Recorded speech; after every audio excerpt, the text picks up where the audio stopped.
पिछले दिनों देश के विपक्ष के नेता राहुल गांधी जी दरभंगा आए थे और दरभंगा में उन्होंने कहा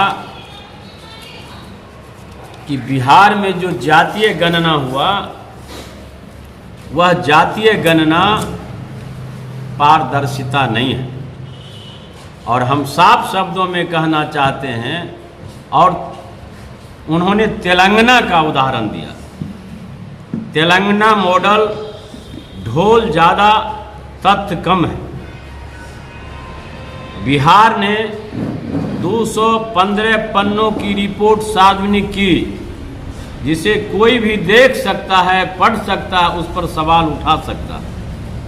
लेकिन तेलंगाना को राहुल जी ने जो तुलना किया है, उनकी रिपोर्ट कहाँ है, कितने पन्नों की, क्या कोई उसका कवर पेज देख पाया है?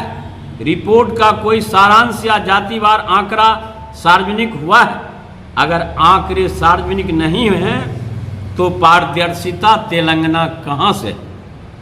सर्वेक्षण की तैयारी और वैज्ञानिक पद्धति से बिहार सरकार ने सर्वेक्षण से पहले 214 जातियों की सूची जारी की। हर जाति के कोड दिए गए, एक अतिरिक्त कोड अन्य के लिए रखा गया। इस तरह कुल 215 जातियों का सर्वे हुआ। तेलंगाना में कौन कौन सी जाति शामिल थी, कोई सूची नहीं है, कोई कोडिंग सिस्टम नहीं है। अगर नहीं तो डेटा की प्रामाणिकता कैसी मानी जाए? बिहार ने मुस्लिम समाज को भी वर्गीकृत किया है। सामान्य, पिछड़ा, अत्यंत पिछड़ा। तेलंगाना में ऐसा कोई वर्गीकरण सामने नहीं आया। ईबीसी की कुल जनसंख्या कितनी है तेलंगाना में, कोई आंकड़ा सार्वजनिक नहीं है। सवालों की संख्या बनाम गुणवत्ता। तेलंगाना में 54 सवाल पूछे, बिहार ने केवल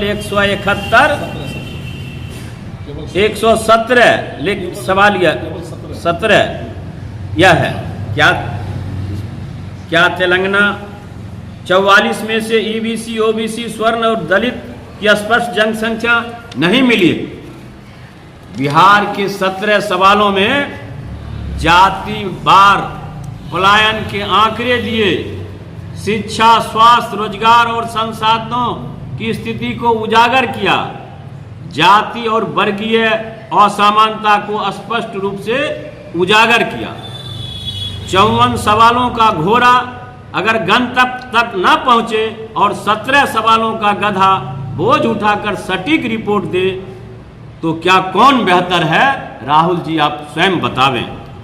पलायन का वैज्ञानिक विश्लेषण। बिहार ने सिर्फ यह नहीं पूछा कि कौन सदस्य बाहर गया, बल्कि यह भी पूछा कि कहाँ गया, राज्य के अंदर या बाहर, क्या गया, शिक्षा, नौकरी या मजबूरी।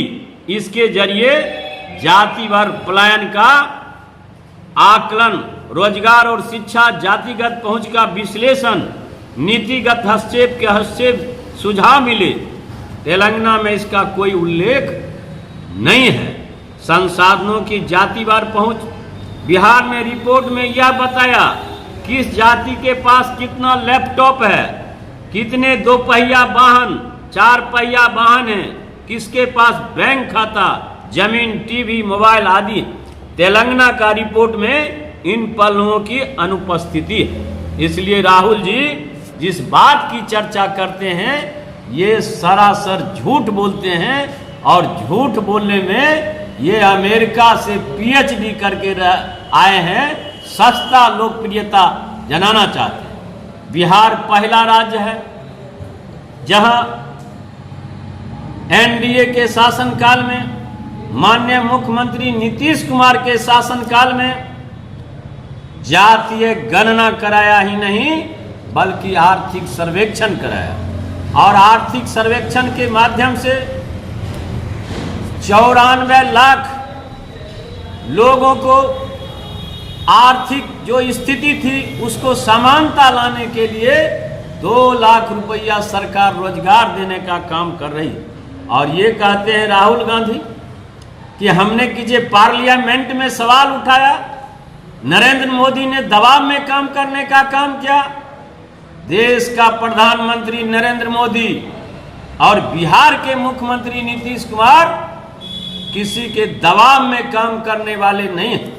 माननीय मुख्यमंत्री नीतीश कुमार, राहुल जी को याद होना चाहिए, नहीं याद है तो उनके माँ और बाप से भी जानना चाहिए कि 1994 में माननीय मुख्यमंत्री नीतीश कुमार ने पार्लियामेंट में जातीय गणना के सवाल पर उन्होंने किसी से पार्लियामेंट में आवाज उठाने का काम किया और एनडीए के शासनकाल में माननीय मुख्यमंत्री नीतीश कुमार के कार्यकाल में बिहार में जातीय गणना हुआ। और सब लोग जानते हैं बाद में देश करता है। हम लोग के नेता नीतीश कुमार ने जातीय गणना का शुरुआत किया और हम धन्यवाद देना चाहते हैं देश के प्रधानमंत्री नरेंद्र मोदी को। उन्होंने देश में जातीय गणना कराने की उन्होंने फैसला किया है, इसलिए नरेंद्र मोदी जी धन्यवाद के पात्र।